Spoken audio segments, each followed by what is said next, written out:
তুমি কি ক্লাস 6-এ পড়ো? ভাবছো পরীক্ষায় কি কি প্রশ্ন আসতে পারে? চিন্তা করো না, আজকের এই ভিডিওতে আমি তোমাদের দেখাবো ক্লাস 6-এর ভূগোলের কিছু গুরুত্বপূর্ণ প্রশ্নপত্র এবং সাথে সহজ ব্যাখ্যাও দেব।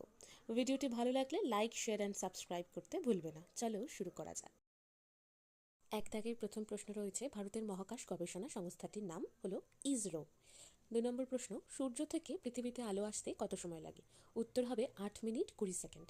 নেক্সট রয়েছে, পৃথিবীর নিরক্ষীয় ব্যাস কত? পৃথিবীর নিরক্ষীয় ব্যাস হলো 12,757 কিলোমিটার। নেক্সট রয়েছে, পৃথিবীর সর্বনিম্ন স্থানটির নাম। পৃথিবীর সর্বনিম্ন স্থানের নাম হচ্ছে প্রশান্ত মহাসাগরের মারিয়ানা খাত। নেক্সট, 23.5 ডিগ্রি উত্তর অক্ষরেখাকে কি বলা হয়? 23.5 ডিগ্রি উত্তর অক্ষরেখাকে বলা হয় কর্কট ক্রান্তি রেখা। নেক্সট রয়েছে, পৃথিবীর মোট দ্রাঘিমা রেখার সংখ্যা কত? উত্তর হবে 360টি। 2 দাগের প্রশ্নে ক দাগের প্রশ্ন রয়েছে, পৃথিবী ড্যাশ ছায়াপথে অবস্থিত? উত্তর হবে আকাশগঙ্গা। খ দাগের প্রশ্নে রয়েছে, ড্যাশ ঘড়ি গ্রিনিচের সময় অনুসারে চলে? উত্তর হবে ক্রোনোমিটার। নেক্সট রয়েছে, মাউন্ট এভারেস্ট ড্যাশ দেশে অবস্থিত? উত্তর হবে নেপাল। ঘ দাগের প্রশ্নে রয়েছে, আমাদের দেশের সংবিধান স্বীকৃত ভাষার সংখ্যা ড্যাশটি? উত্তর হবে 22টি। এরপর 3 দাগের প্রশ্নে রয়েছে, ঠিক না ভুল নির্বাচন করো বা নির্ণয় করো। ক দাগের প্রশ্ন রয়েছে, পূর্ণিমা তিথিতে চন্দ্রগ্রহণ হয়? এটি কিন্তু ঠিক। খ দাগে রয়েছে, পৃথিবী সৃষ্টি হয়েছে প্রায় 460 কোটি বছর আগে? এটিও কিন্তু ঠিক। নেক্সট রয়েছে, ভারত পৃথিবীর বৃহত্তম গণতান্ত্রিক দেশ? এটিও কিন্তু সঠিক। এবং তারপর রয়েছে, অক্ষরেখার সংখ্যা 180টি? এটা কিন্তু ভুল। 4 দাগের প্রশ্নে রয়েছে, সংক্ষিপ্ত উত্তর দাও। আমি প্রশ্নগুলোর উত্তর আলোচনা করে দিচ্ছি, তোমাদের প্রয়োজন হলে নোট করে নিতে পারো।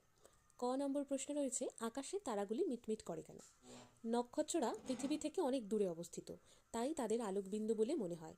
এই আলো যখন পৃথিবীর বায়ুমণ্ডল বিভিন্ন স্তরের মধ্য দিয়ে পৃথিবীতে আসে, তখন বায়ুর ঘনত্ব ও উষ্ণতার পার্থক্যের কারণে আলোর প্রতিসরণ ঘটে।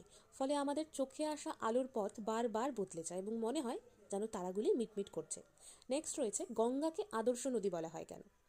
যে নদীর গতিপথে উচ্চগতি অর্থাৎ পার্বত্য প্রবাহ, মধ্যগতি অর্থাৎ সমভূমি প্রবাহ এবং নিম্নগতি অর্থাৎ বদ্বীপ প্রবাহ, এই 3টি পর্যায়ে স্পষ্টভাবে লক্ষ্য করা যায়, তাকে আদর্শ নদী বলা হয়।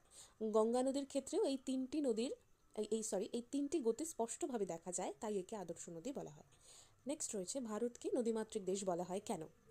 ভারতের বিশাল ভূখণ্ডে গঙ্গা, ব্রহ্মপুত্র, সিন্ধু, গোদাবরী, কৃষ্ণা ও কাবেরীর মতো অসংখ্য নদ নদী জালের মতন ছড়িয়ে আছে।